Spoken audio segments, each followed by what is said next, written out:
Welcome to the Dark Mind Podcast.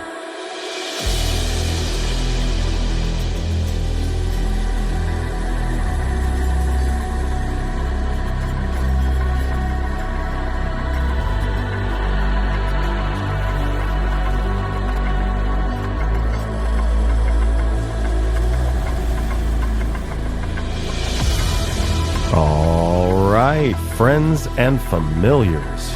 Thank you for tuning in to another episode of the Dark Mind Podcast, where we explore the boundless realm of dark literature and film.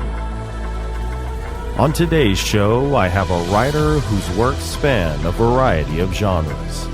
Her writing is known for being raw, thought-provoking, brutal, and incredibly cinematic.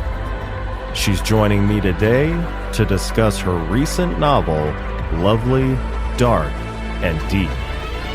So without further ado, join me as we delve into the dark insight of Megan Stockton.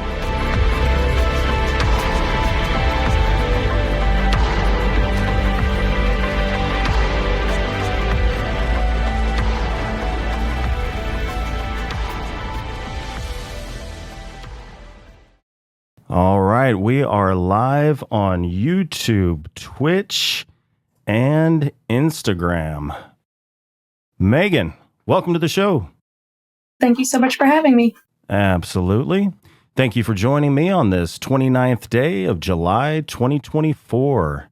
I came across your work on Book Talk and was really drawn in by the isolated, contained setting of 6 Mile Island. The combination of isolation, the dark unknown depths of the ocean, and a storm that had reduced the island population to a ghost town was a great formula for pure horror, so I really enjoyed it, and I'm excited to have you on the show. Thank you. So, circling to the book is about a woman named Lyra, who is the sheriff of 6 Mile Island. As she's making some last-minute preparations for a large storm that's coming to the island, which has caused most of the residents to evacuate, she's met with a dead body washed up on the beach and a missing baby from a local residence. As far as I could tell, 6 Mile Island is not a real place. Was it based on a real place? And if so, where? So yeah, it's definitely not a real island. I set it off the coast of Virginia because I like to stick to that kind of small town feel. Most of my books take place in this fictional corner of Tennessee, but obviously that didn't work for this setting. And I've been to a few like really small islands. And a few years ago, I think we were on Grand Turk, and we took like a bus around the entire perimeter of the island. And the guy told us that it was 7 miles long and less than 2 miles wide. And I thought that was just the coolest environment. You know, it's very small, but there was an entire community there. So I thought it was really cool. And I imagined it in a more temperate island. So set it off the coast of Virginia and named it 6 Mile Island after the size, of course. Yeah. All right. Well, you mentioned that every October, Lyra has to prepare for the evacuation of the entire island. And you know from personal experience, having to reschedule with me, I just recently had to deal with a hurricane. So my skin prickled up a bit when I read about a storm that causes an evacuation every year. So why in October and why every year? I actually didn't really have a reason for setting it in October necessarily. It's just what ended up being, canon for the story. But as far as the evacuation happening on like an annual basis, I imagined it was like a pretty poverty-stricken type area, probably not a lot of work available, really tight-knit community, because honestly, that's kind of what I'm familiar with in life. So I imagined even a mild storm, could cause serious damage to an unprepared area, because we deal with that every year, whether it's snow or ice or during the stormy part of the year, like we're just getting through in the late spring, early summer, tornadoes and windstorms. It takes absolutely nothing to just, make everything go to shit. And you'd think we'd prepare better as a community because this has been going on forever, but it just never happens for whatever reason. So I imagine it may just be safer to send everybody mainland in those types of situations. Yeah, I can definitely do without the hurricanes. Well, right off the bat, you have the death of an unidentified man and the disappearance of a well-known baby. Both elements have an aspect of uncertainty. You don't know who the man is, and you don't know where the baby is. Was that shared element of uncertainty a coincidence, or do you find that combining the two has a synergistic effect where 1 + 1 = 2 on the fear scale? And can you kind of expand on that a little bit? So when I write a book, I always know more about the situations than I end up telling the reader, because I feel like it makes it feel like the people and places exist before and after, without having, to explicitly give those details out.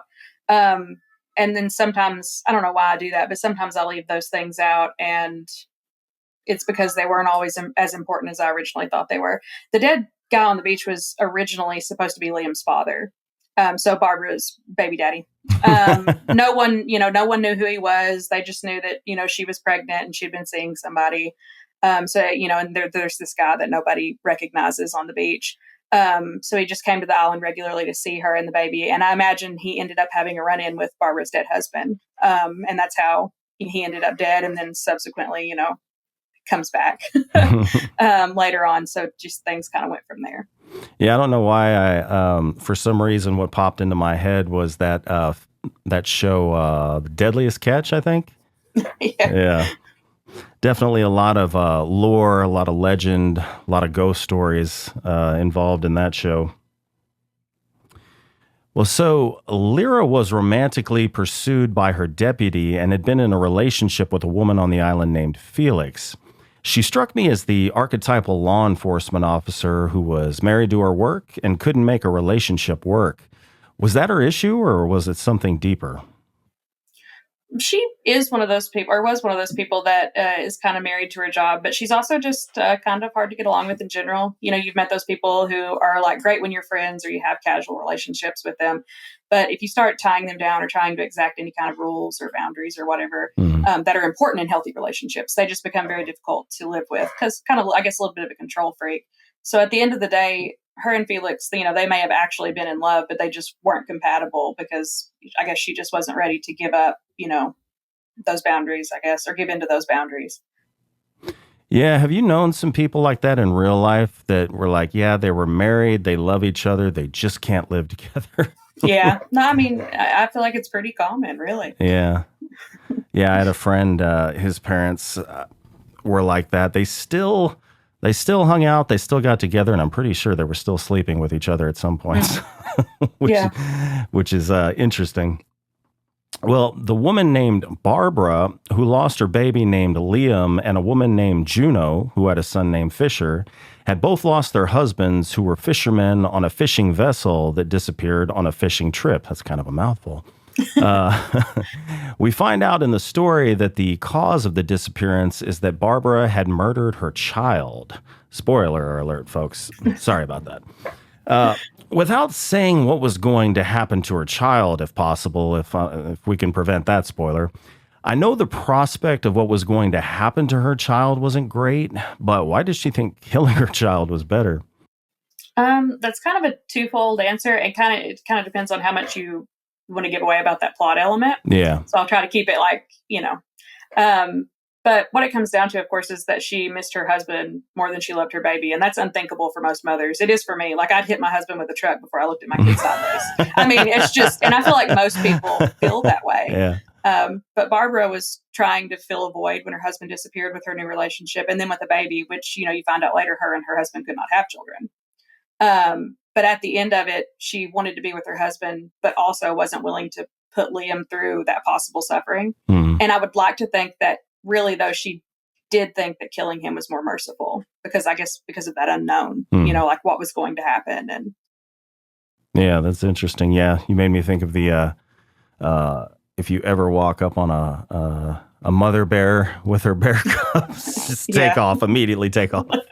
I don't know, though. According to some people, you're supposed to scream and yell at, well, no, I think that's just if a bear is walking across, kind of maybe walking. A black bear, yeah, not a brown bear. Yeah, no, I don't think so. I think I'm just going to follow my instinct and run like hell. Yeah. Well, it's with Barbara that we first find out about the strange creatures wandering around the island. Did these creatures show themselves during the storm because they could stay more hidden and not be so outnumbered due to the island's evacuation? Or was it simply the storm itself that caused their appearance? And could you kind of expand on that a little bit? So this story was partially inspired by 30 Days of Night, because I loved the prospect of like monsters taking advantage of like natural occurrences in order to prey on people in an isolated area when they were strongest. So I dropped hints that they were strongest and most capable when they were like exposed directly to water or the ocean. So the rain was just an ideal climate. Otherwise, it was just coincidence that they like came to the island. Had they come when it was completely evacuated and all the remaining residents were inside sleeping the storm off, you wouldn't have a story. So, some of that's just plot driven. Yeah. The visual of people walking, these dark figures coming out of the water, kind of like Navy SEALs. Yeah. Very, very effective imagery you're using. Well, the genesis of these creatures is related to what I would call, and when I think about it, maybe not, but at the time, I was thinking the genesis of these creatures is related to what I would call sirens of the ocean. I was curious to know if sirens were an inspiration, and if so, if you found anything interesting that you were not aware of during your research. And I'm not talking about like the figures themselves, but the entities involved in their their creation, so to speak. I would like to think of the like oceanic vampire type things that I created in this book as being like sirens, like my spin on that. And I also like the myths that suggest that both sirens and mermaids, depending on what you're looking into there, were able to seduce people with their voices and by pretending to be like a beautiful woman or whatever. I didn't do a whole lot of research because I kind of wanted to create my own version of those things. But I did read up a little bit on sirens, vampires, mermaids, even like Draugr. What was that last one?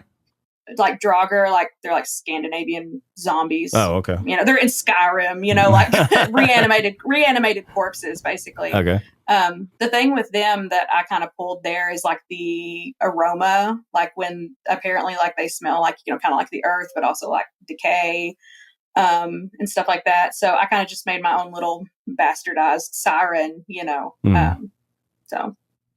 Yeah, I think it was, who was I talking to?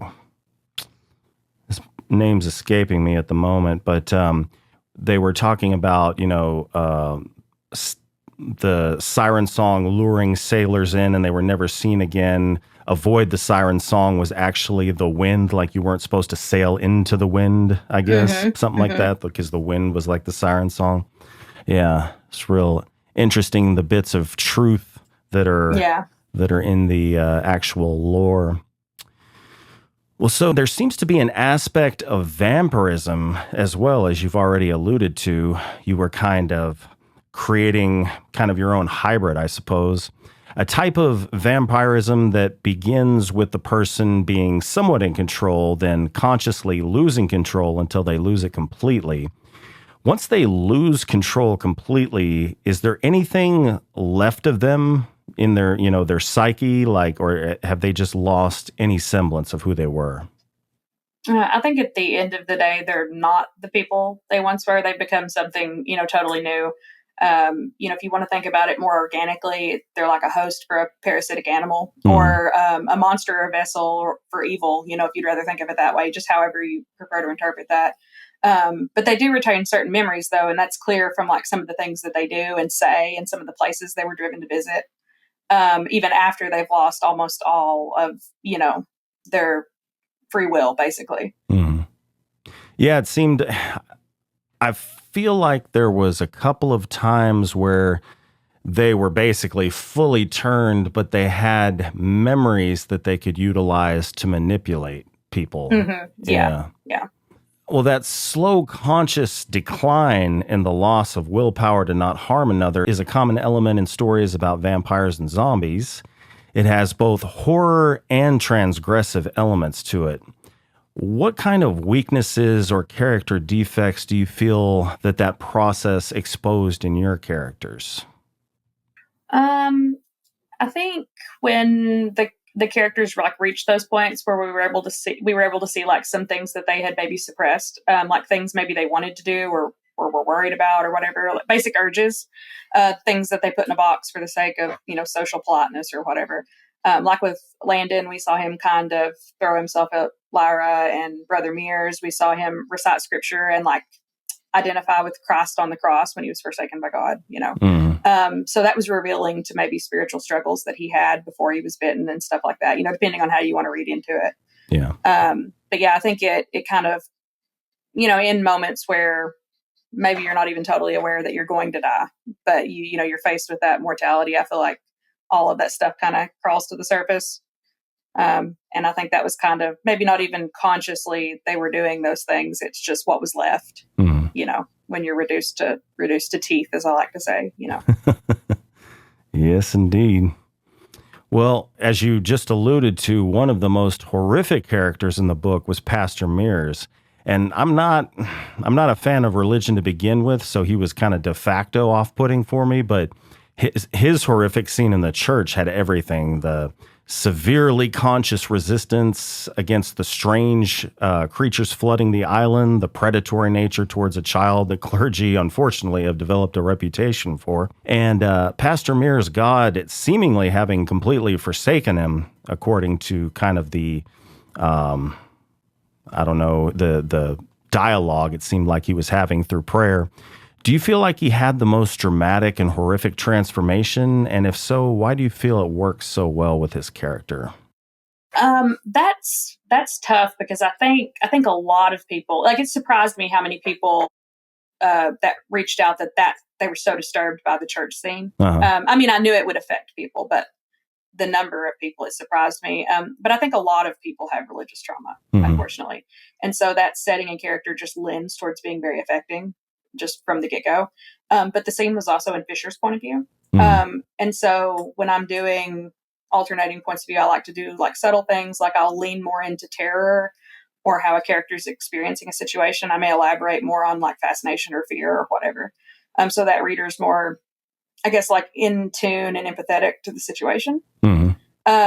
So it's a little bit manipulative, I guess, as far as a narrative device. But so I think that's why that seemed more terrifying. Everyone was scared when they were faced with the creatures, but you can imagine being a small boy and he was already kind of, I don't really like this guy, and then all of that was happening, so it was extra scary for him. Yeah. But for me, Landon's transformation was the most horrific, but that's because I felt very deeply for his kindness and selflessness of that character as the person that he was before. So yeah. How was it going from writing an adult's introspection to, say, Fisher's introspection in that scene in particular? I don't know how good I am at writing from a child's point of view. I don't do a lot of children's point of views. Actually, the novel I'm working on right now has I do alternating points of view again, but one of them is a child, and he's heavily important to that plot. But I don't really try to like dull down the like vocabulary or language in like the narrative. But I found that, if I use slightly shorter sentences, or if I mention things that maybe an adult wouldn't notice in those scenes in description and stuff like that, that I'm hoping that it feels different and feels a little more, juvenile in a good way,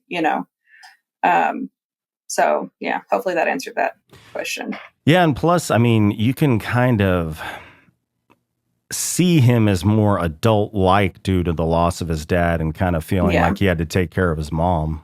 Yeah.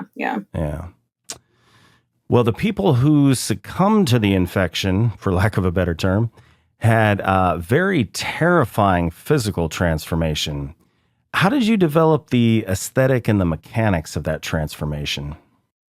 Well, I wanted it to be terrifying, of course. But I also wanted to kind of embody everything that I thought like a creature like from the ocean, like that would be. So the mouth was more like, lamprey or shark-like, and the eyes kind of being that dead plasticky film like fish or sharks have. And then, the smell of the ocean's always like thought of as like this beautiful, crisp, clean aroma. And, But I wanted to capture something just as accurate on the opposite side of that. So smell was really important to me as far as that goes. And then I wanted them, of course, to rely on water and need it to survive long term. So I like the idea that their thirst for water and blood would eventually not only drive them to kill indiscriminately, but to lead them back to the ocean. Yeah, and I feel like weren't they able to? I think sharks are able to do it. I always think of snakes as kind of like unhinge their jaw, so to speak. Yeah, that was terrifying. Yeah. Well, chapter 24 of the book contains 5 words. Juno longed for the sea, which I found very literary and poetic. What inspired you to reduce that chapter to such a powerful yet brief statement? I just kind of wanted to leave the reader with the confirmation that there was no longer any hope for, whoever that was, Juno or Fisher or, whatever. Once they longed for the sea, that was all there was. Like, that's all that the instinct that was left is just, that primitive drive. And I felt like that was kind of the best way to do it, because you were left before with what little humanity she was hanging on to. Mm-hmm. And then her next chapter, that's all there is. And that, And you're speaking of who again? Juno. Juno. Oh, okay. Mm-hmm. So just basically Fisher's just kind of all of his resistance just kind of being pulled in that direction, which I'm not gonna ruin what happens at the end, but like, yeah. Okay. Yeah. Well, the maternal relationships of Juno and Barbara with their children were obviously very different. Was Barbara's mental collapse due to having a baby completely dependent on her, whereas Juno's child Fisher was a young boy with whom she could have a relationship? And can you expand on your development of the two maternal bonds or lack thereof? Well, with Barbara, I had kind of suggested that she struggled with mental illness anyway, and had some demons of her own before all of this happened. And I think I kind of touched on her situation and I guess relationship with her son earlier. Juno had a better mental state to start with, and her relationship was already crumbling with her husband before he disappeared. So that did cause a strain on her relationship with her son, because I think she internalized guilt, because maybe she wasn't as sad that he was gone as she should have been, because, and then also she kind of resented her husband because of the close relationship, he had with their son. I didn't really develop the two relationships to differ any, like for a plot driven motive. It's just how the characters ended up presenting themselves to me as the story unfolded. Yeah, it just made me think about if you've got Barbara, who's already got mental illness, she's got a baby, which a baby's just helpless. It's like you're dependent completely on you. And then the other parental unit is all of a sudden gone. I'm assuming it didn't help her already pre-existing mental illness. No, not at all. And then, too, you can imagine, even someone who is, completely sane and present and doesn't have mental illness, you can imagine your dead husband coming to visit you and standing outside your window at night. And how, that skews, your, I guess, what is reality at that point. Because any sane person's going to be like, this can't be real. But then you've touched that person, you felt that person, they're there. So I'm sure that didn't help, just totally ruin any sanity she had. Yeah. Yes, that's it's an interesting dynamic to actually see something that makes you sound crazy, but that's actually real. Yeah. Well, with regard to Fisher's bond with his mother, Fisher engages in a very violent act in order to find his mother, whom he fears is in danger. Was that just violence from fear, or was the spirit of the island and the creature beginning to control him? And can you expand on that? It was mostly fear, I guess, because it was a high-stress situation. He was with two strangers while his mom was out there doing something he had sent her to do, So maybe a little guilt on his part, but too, that courage and just the state of being kind of naive as being a young person thinking that he could save her. And then, yeah. Yeah. I remember sitting there, I was like, man, Fisher just went straight gangster. Yeah. that was his moment. Well, I will not give away the ending, but I think some people would say that it's bittersweet. I would say that it's a happy ending because I'm a bit of an existentialist. But what is your view of the ending, and what have your readers expressed? All of the endings to my books are kind of bittersweet, I guess. I think we arrive at the happiest endings we can, considering the circumstances. In all of my books, sometimes people get lucky, but not usually, or at least not when I'm writing, I guess. People who read my books kind of know what they're getting into, but I do frequently get complaints about like ambiguity or making people cry. Either I've not explained enough, or there wasn't enough silver lining or hope or whatever. But it is what it is. Well, the particular genre, how can somebody complain about crying? I think that means you're effective in your craft. Well, it was a great book and comes with my full recommendation. Listeners at home, buy it, read it, review it. So I was wondering, I was looking in your bibliography and at your previous work, and Blue Jay has a very interesting premise. And thank you, by the way, for sending me that ebook. I'm definitely going to check that out. But until I do, could you maybe tell me just a little, or tell us a little bit about this book? So it's very different than Lovely, Dark, and Deep. It's a little more akin to like extreme horror. So it's about these guys who basically steal tickets to what they think is like a pseudo torture experience or like a snuff show. But once they get there, they realize that they're in an underground torture club, more or less. So they're trying to figure out a way to not hurt anyone, but also get out alive. Okay, so they think they're going to an actual show where people are literally being tortured? No, they think it's just fun. Like it's a simulation. Or okay. just like it's a fake, yeah. Okay, gotcha. And but they get there and it's legitimate. Oh, Jesus. All right. Kind of like, what was the name of that? Elite Hunting and Hostel? Exactly, yeah. All right. Yeah, I definitely need to check that out. Well, have you found any, I mean, you talked about your endings, but have you found any common threads in your books? And if so, what are they? That's hard because I don't really like self-analyze a lot as far as like common themes or like devices that I use. So like with the endings, I don't really do like pure happily ever afters, and I don't do a lot of exposition to explain or like spoon feed the reader background on like creatures or things like that.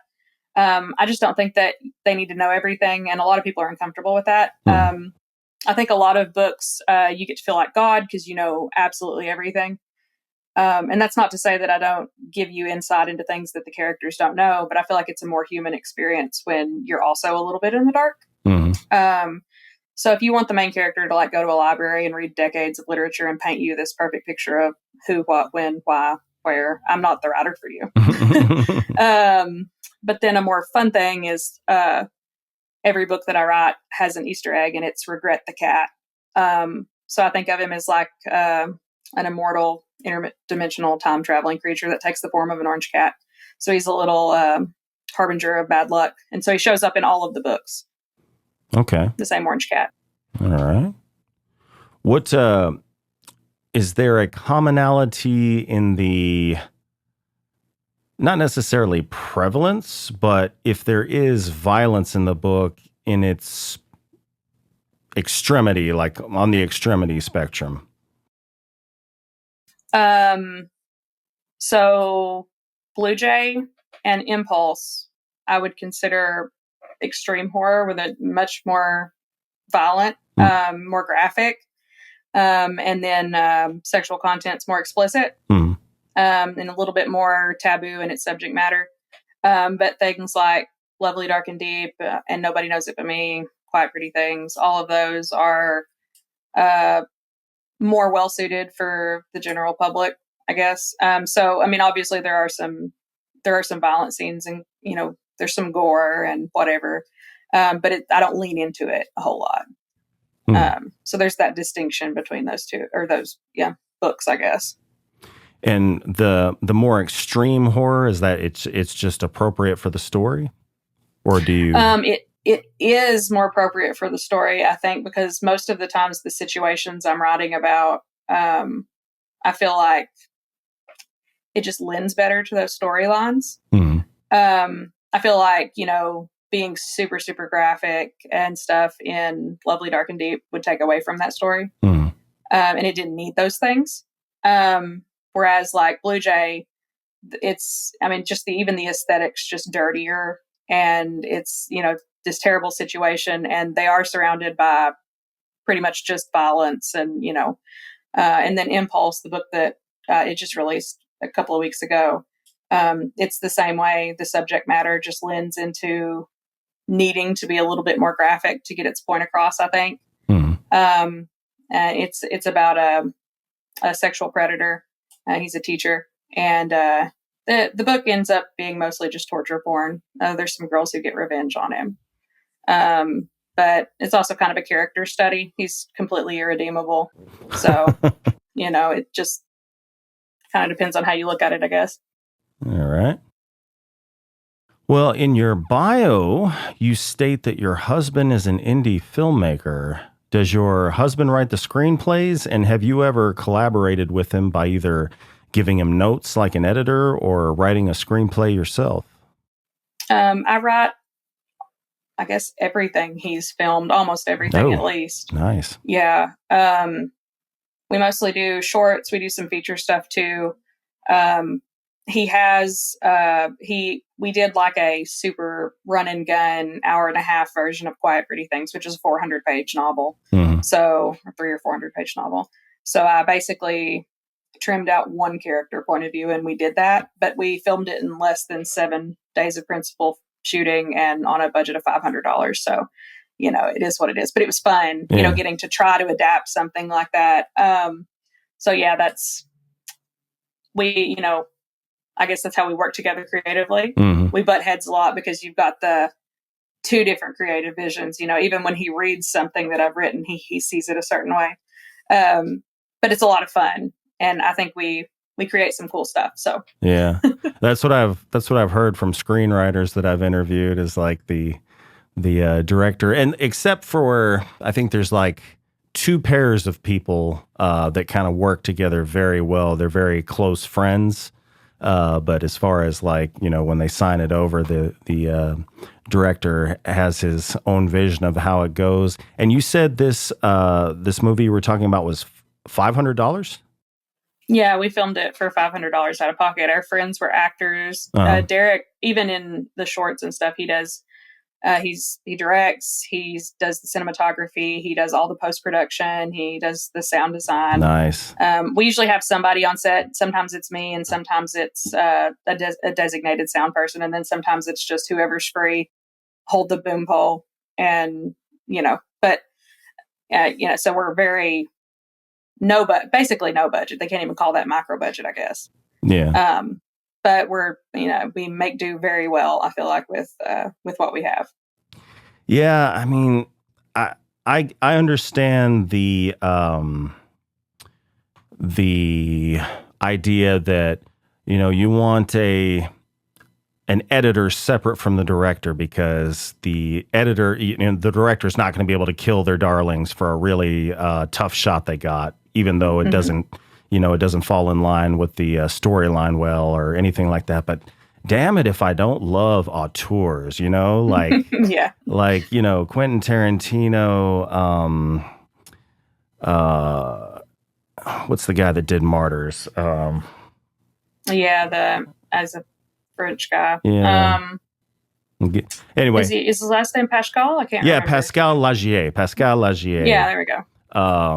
Gaspar Noé, just like, I don't know. I for some reason romanticize the idea of writing, shooting, editing, score, Robert Rodriguez. I love how Robert Rodriguez puts shot, chopped, and scored by Robert Rodriguez. It's like, that guy he carved something out of stone, I don't know. That's just my personal opinion. But yeah, it sounds like your husband is an auteur, except for the writing. You supply the writing, but as far as the crafting, I mean, you said he edited and scored and all that.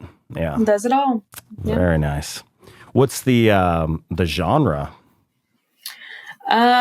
We do mostly horror, or at least horror adjacent stuff, because that's, we both love it.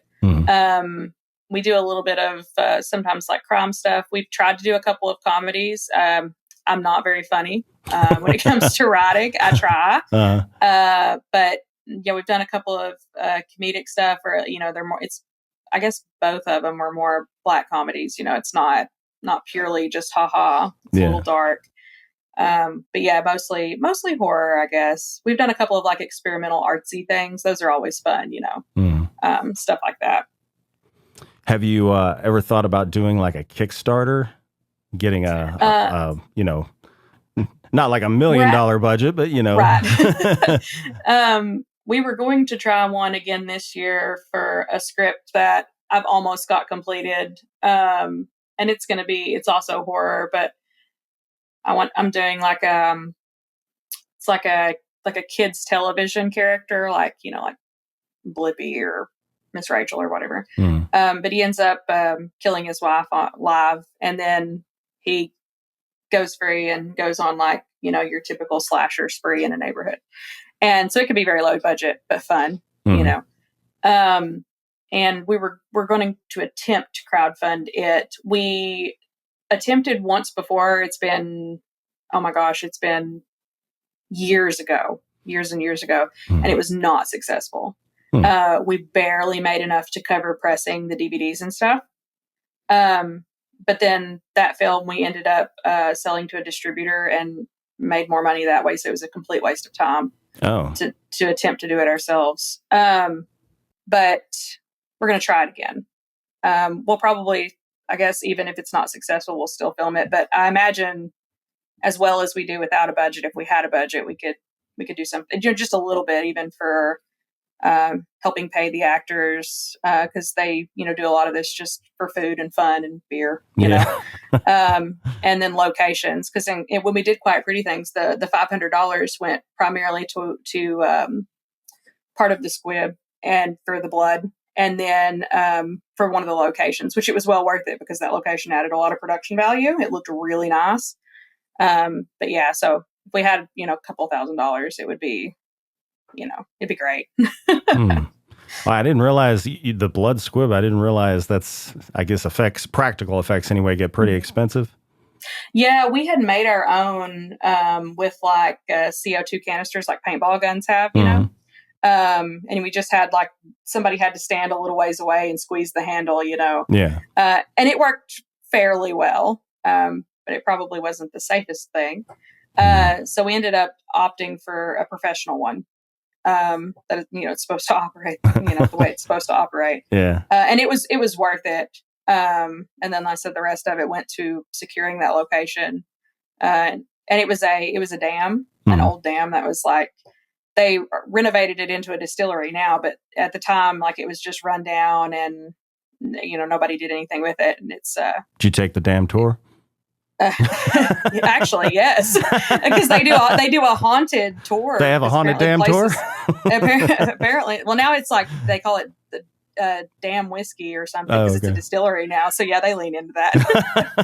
But they let us loose there. Like I talked to the lady. She wasn't super into it at first, but I talked to her and I was like, this cruise, like, we work with them all the time. We'll have them sign waivers. I even had a section in the waiver about, if you end up possessed or a ghost follows you home, you're not going to sue us. Just covered all the bases for that location. But yeah, it was great. We had a great time, and they were a pleasure to work with. So nice. Well, I looked up where you live in Grimsley, Tennessee, and I don't know how accurate this is because it was as of the 2010 census. Population of 1167. Is that? I find it hard to believe that there are that many people. Oh, okay. Here. So that might be it's an unincorporated community. The nearest like town is this like county seats, Jamestown. But the entire county has under 20,000 people, I think, if I'm not mistaken. So, I mean, it's very, very, rural area. But yeah, it's, I find it hard to believe that there's that many people here. It's mostly farmland, So. Yeah, well, I was curious to know, could you tell me, I mean, farmland, but more about, like, I guess, the atmosphere of the community and what it provides to you in the way of fostering creativity? I'm going to be honest, I don't go into town a lot. Okay. We started homeschooling our kids in August, just, because there are downsides to small towns.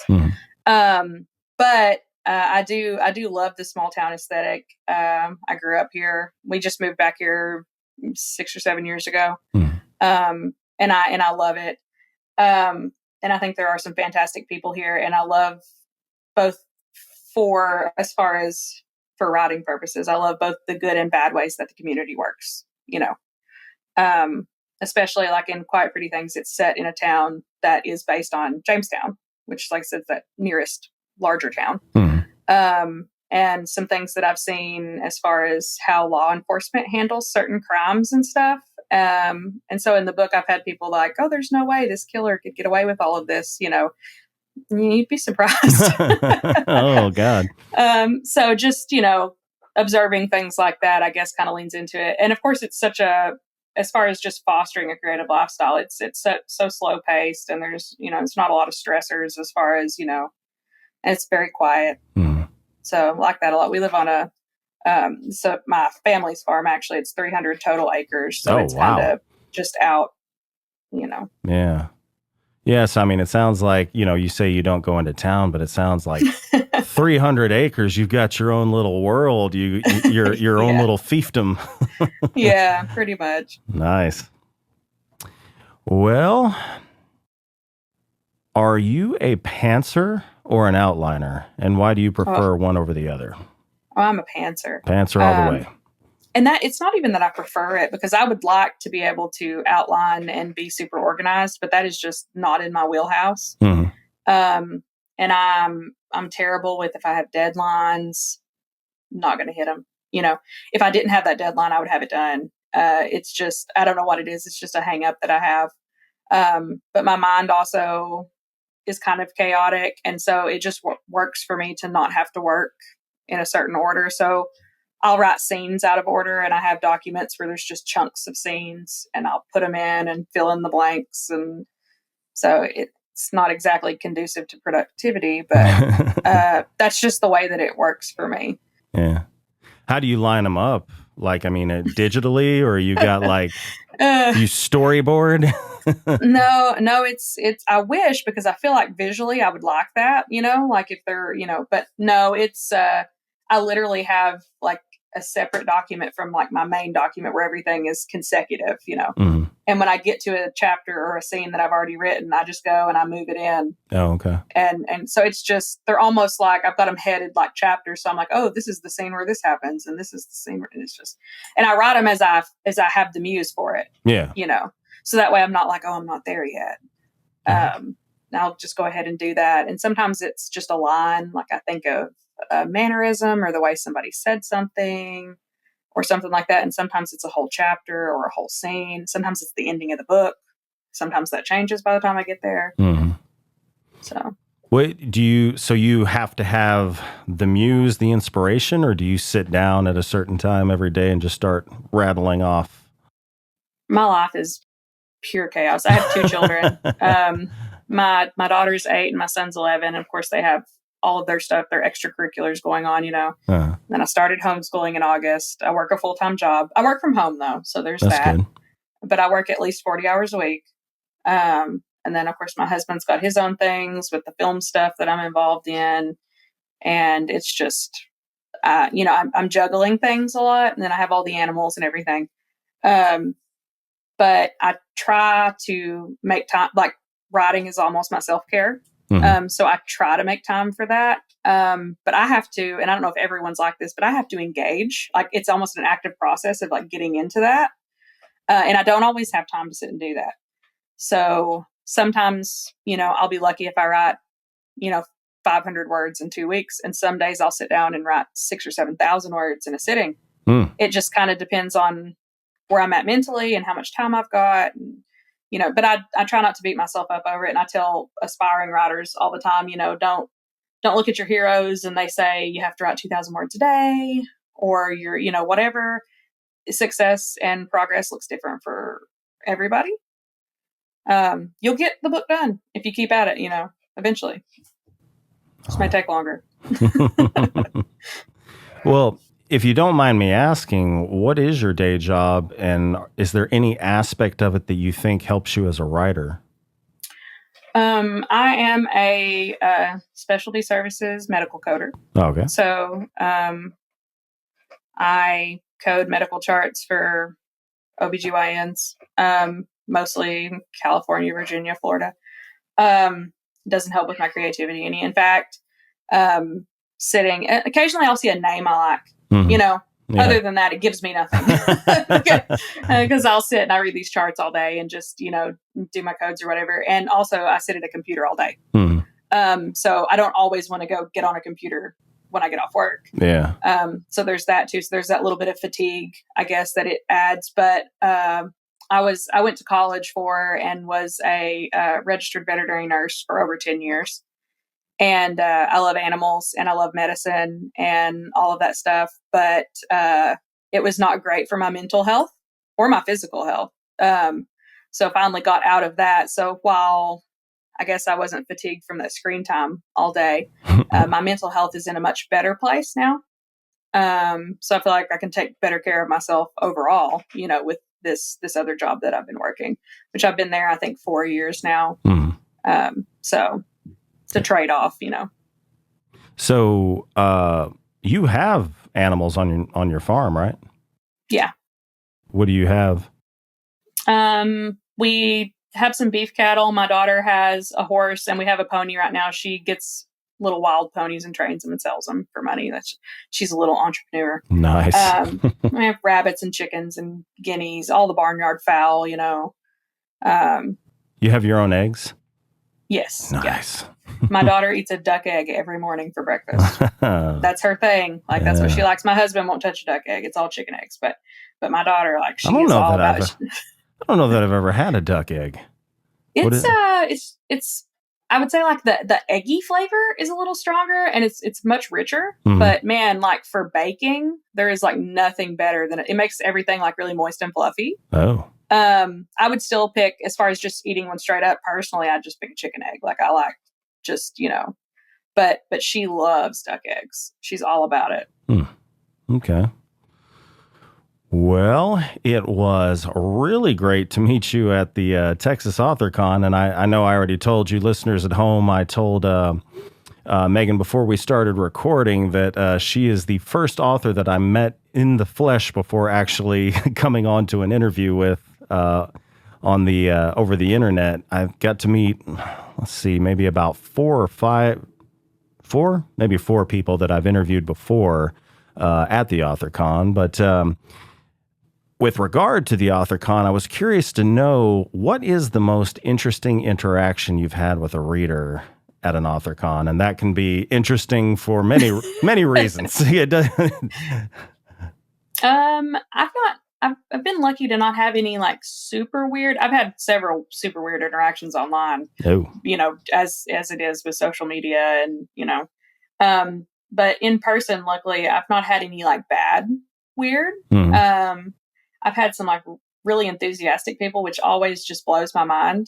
I don't, it's weird that someone's excited to meet you, or whatever. But I have this one reader that really surprised me. And I won't embarrass him and say his name or anything. But he emailed me. Well, I met him and then he emailed me, and I'm talking this email was 10 paragraphs long. And I'm like, what is this? But just a super enthusiastic fan, really, really nice guy. And I told him this too, so it's not strange. I was like, I kind of thought you might be a serial killer. Just just a little too excited, you know.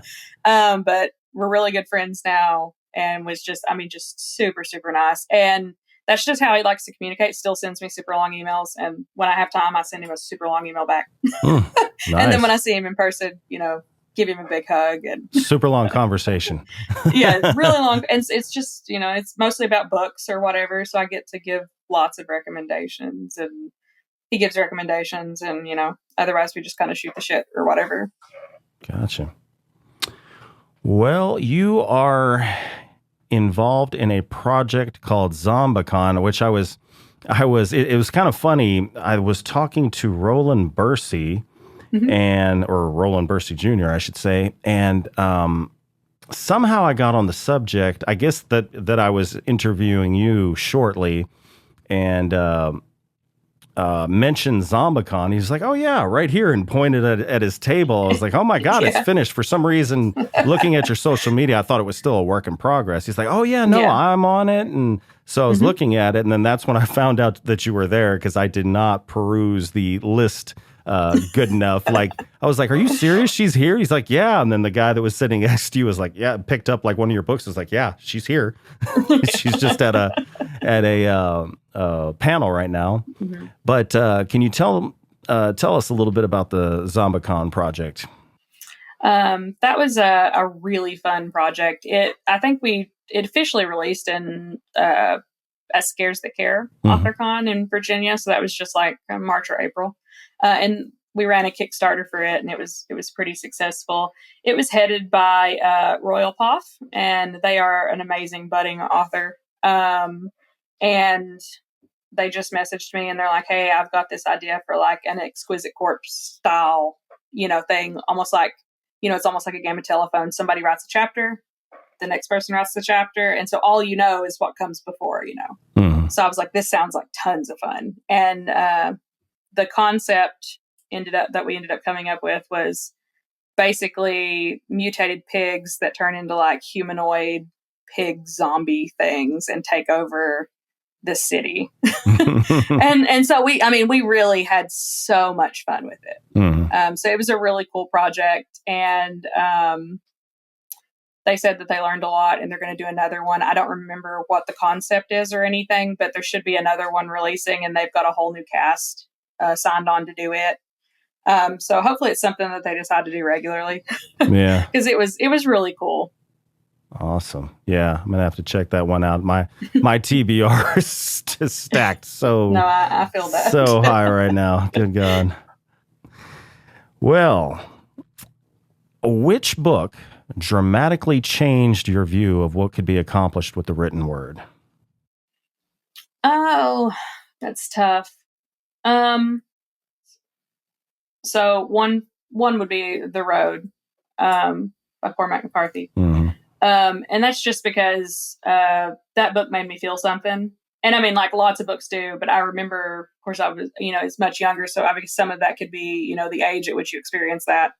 But I remember reading that book, and it was the most powerful piece of literature I had read at that time. It was really impactful and very bleak, and I really liked that feeling. So I was, and then I actually reread that book as a parent, and the way that it changed depending on what point you're at in your life, was pretty crazy. So that would be one that, I guess kind of, I can't even say how it specifically inspired me, but it stirred something, and then two, I actually mentioned this in the Splatterpunk panel I was in. Yes, that was the best one, by the way.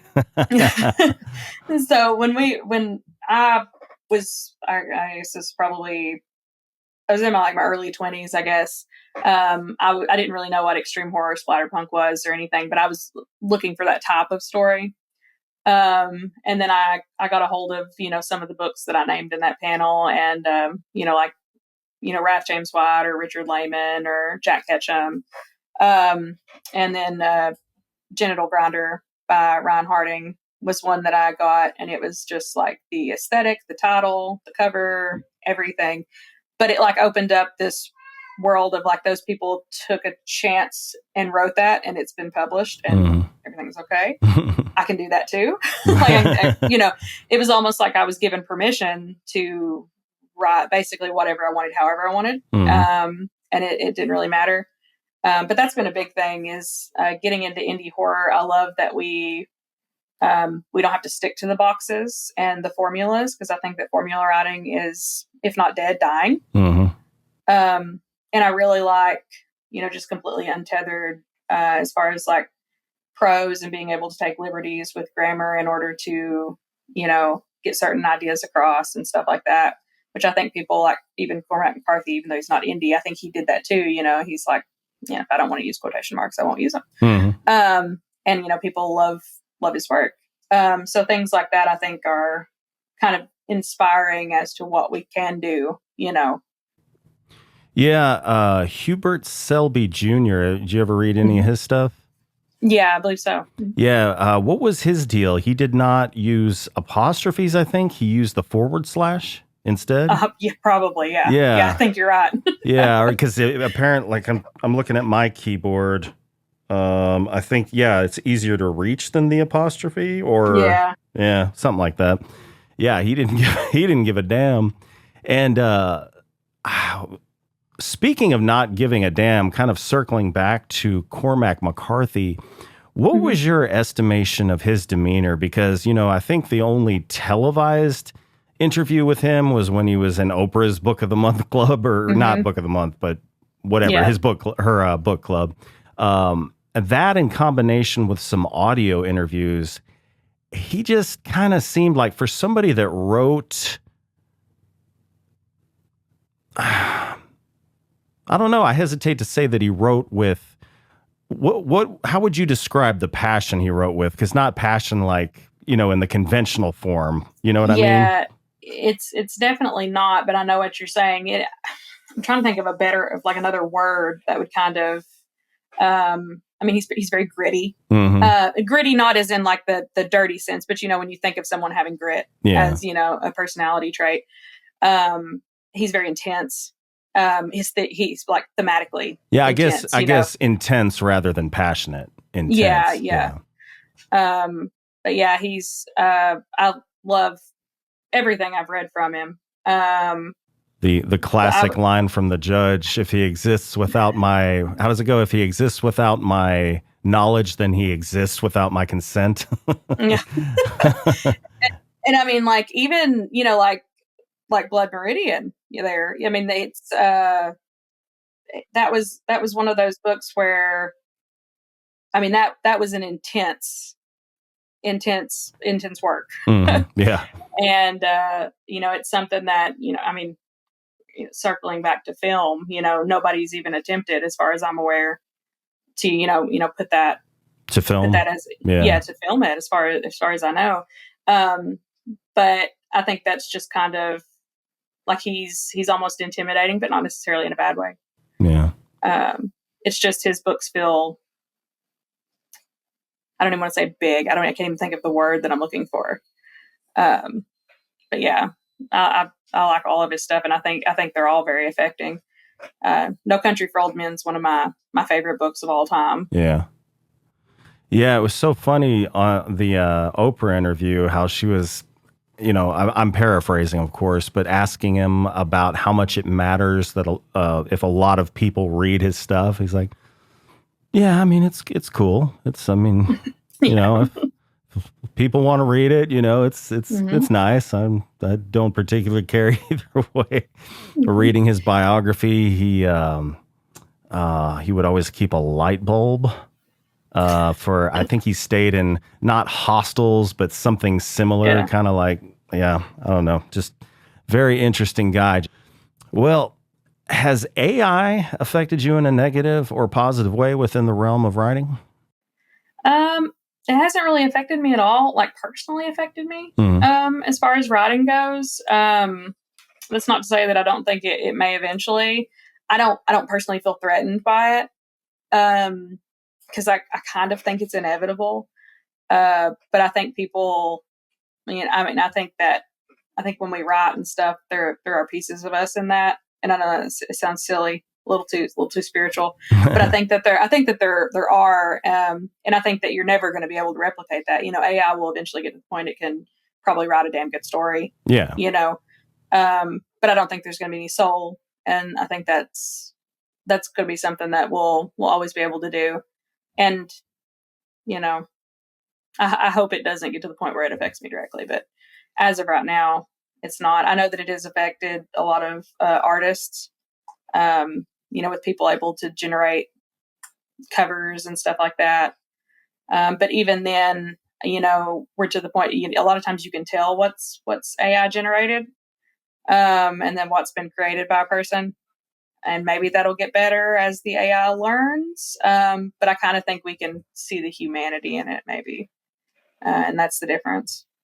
Yeah, it seems like I don't think they're doing it on their own volition. I think there's some pressure behind it, like probably from the Writers Guild and folks like that. But they're making it to where you have to kind of label things if you used AI, or if there's any AI, like my podcast host, the host that distributes my podcast. I got a notification of terms of service that anything. I think it was more. I don't think that was about labeling things AI. They were just letting you know that you are responsible if you use AI to not let anything that's copyrighted on to the host. Otherwise, you will be held accountable and can be terminated. But I know on social media, like if you upload AI art, Instagram is now having you label it as AI generated, which you almost don't need to do, because AI generated art is pretty easy to, as of right now, is pretty easy to spot. Probably won't be in a year or less. Yeah. Even in the amount of time that it's, that I know it's been around for a long time, but in the amount of time that it's become popular, it's improved in a crazy way. Yeah. So I had Kenneth Wenger on the show, and I asked him, I was like, if these artificial neural networks have been around since the 50s and we've been utilizing them here and there, how come all of a sudden it's just gone through the roof? And he said it's because they found that they could effectively run them on CPUs, because before they take a lot of power, a lot of system resources to process the information. So, yeah. I almost wondered if because when I know Mid-Journey was one that was very popular when it first, started, I guess, coming around this last couple of years or whatever. And people were paying to use it, and they were feeding it the prompts, they were feeding it images that they wanted to alter. So I almost felt like that was a little bit of free labor for, the evolution of that too. It's learning financially and as far as content, that it was being given. Yeah. One thing I always think about in the way of art, though, is do you remember when the writer's strike was going on? One of the famous signs that they had on all sorts of different media was AI didn't have a bad childhood. It's like, humans are flawed, Exactly. We don't run like well-oiled machines that are, using zeros and ones to run flawlessly. Like, we have issues. and that's why we make such compelling art. And I don't know, I was the same guy was talking about Kenneth Wenger. I was kind of explaining that to him, and he was like saying, "Nah, humans aren't that complicated," which I don't know if I agree with them. I think we're pretty goddamn complicated. I would disagree with that. I think we are. I guess at the end of the day, everything can be simplified, but I think we are incredibly complex, and especially when it comes to creativity, like that is its own sort of like alchemy. You know what I mean? I could talk about that all day. Well, speaking of creativity, is there anything you avoid because you feel it stifles your creativity? Oh, not really. If I'm given a little bit of a quiet period, I can usually write some, and I can listen to music with lyrics. Like, it doesn't bother me. Some people, they either need it totally quiet or they need to listen to music without lyrics. That doesn't bother me any. But as far as just external factors that kind of hinder me, not really. Everything. I'm inspired by a little bit of everything, whether it's like interacting with people or like going to the grocery store, because I notice like weird little things. And, sometimes I'll be inspired by, one time I got inspired at a gas station when we were on vacation. There was a fly on a donut, and that became a whole scene because it was stuck to the glaze. Like I wrote it down in my phone, and it became it wasn't even relevant. The fly wasn't even relevant anymore. So, things like that. It just doesn't hinder me any if I read books or watch movies or video games, because I know some people like to avoid those things when they're creating, but no, not really. Not really? Well, I was really impressed with your website. You have a really nice store with books as well as merch. And I was curious to know, how important is it for a writer's success to establish a brand? And how did you go about establishing yours? Because you have a very recognizable insignia. Like when I was going through my messages to find you, to message you, like I didn't have to look for your name. I just saw that little insignia pop up. I was like, oh, there she is. Yeah. I don't think it's necessary. I don't think you have to brand, but I think it's smart to brand, simply because any way you look at it, whether it's the writing itself, I think it's very important to write for yourself first. And that's because I want people to read books by me because they're by me, not because, I'm looking for, it's fine for people to stumble upon you because they're looking for a certain trope or subject matter. But I want people to keep coming back because they like the way that I write, and so I feel like as far as like merchandise and, being recognized or whatever, I do use the same cover artist for most things. But my little logo with the cat, super simple. And when people see it, most of the time they associate it with me and they recognize it as me. And then I can sell that regardless of what my most recent release is or, whatever. Because if you're just doing like your cover art, for example, on magnets, which I don't think it's a bad idea. But usually that's just relevant for that duration of popularity. And I feel like your branding or your logo or whatever you've got going on, if it's well executed and well received, that's something that's going to be not only recognizable, but something you can sell, as far as sales go, all the time. Whether you've got something out or maybe you don't have anything out right now. I sell cat magnets every week, so it just kind of depends. And it excites people. Like people like that kind of thing, Yeah. They feel included because they can wear the cat, like my Patreon's the Bad Luck Cat Club, and stuff like that. And they love it. We have a cat signal, it's boobs, it's like, but yeah, stuff like that. So, it makes people feel like they're part of something with you, because they like that kind of thing. Well, speaking of your Patreon, can you tell us a little bit more about that and what's available? Yeah, I just started it like a year or two ago. I can't remember. So it's fairly new to me. I have a friend, Gage Greenwood, and he had a Patreon first and it was very successful. And I am not as successful as him yet, but working on it. Wait for it. Hold my beer. But I signed up for it and got it all set up and everything. And, wasn't really sure, I had been subscribed to his and a couple of other people's and kind of understood as a consumer what I enjoyed, what I found valuable. And I have a whole bunch of people and we have like a group chat and it's we're like a big family, really dysfunctional family, but a family. And we have a lot of fun in there and I get to connect with them on a personal level.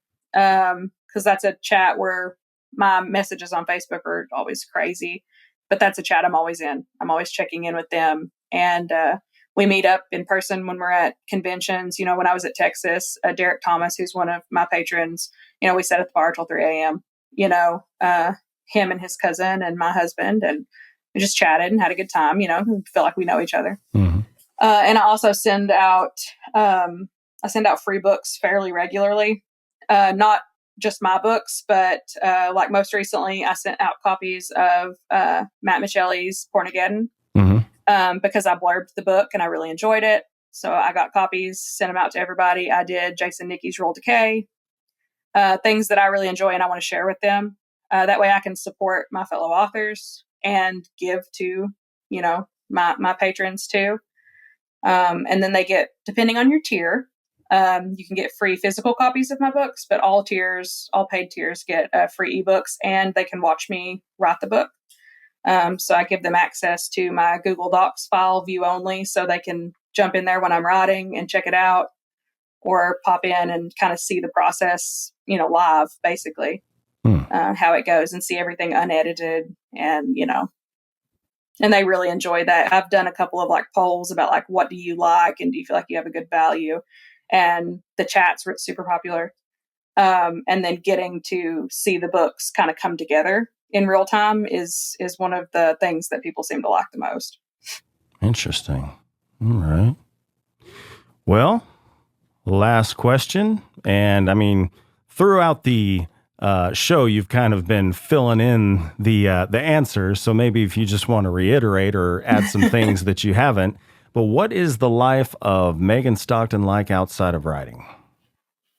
I said work a day job, so that takes up a lot of my time, and I homeschool my two fantastic children. Mm-hmm. Sometimes we're making movies. We love to travel, so we like to go places. I do a ton of book events every year, travel all over the place, in Texas and Virginia and Illinois and stuff like that. And I read a lot of books. I play a lot of video games, and I try to write. All right. Sounds good. Megan, it has been a pleasure talking with you. Thank you so much for having me. I've enjoyed it. Well, as we bring the show to a close, is there anything you'd like to plug or let your readers know about? No, you can find pretty much everything as far as signed books and merchandise and stuff at meganstocktonbooks.com. And I am most active on Facebook. So if anybody wants to chat with me or keep up with my stuff, that's probably the best way to do it. Awesome. All right. Well, listeners at home, all links are in the description. And Megan, thank you again for joining me. Thank you. And thank you to everyone who tuned in. If you enjoyed today's episode, please be sure to like, share, subscribe, and follow my YouTube channel so that you can watch the episodes live. So until then, stay healthy, stay sane, and as always, thank you for listening. See you next time.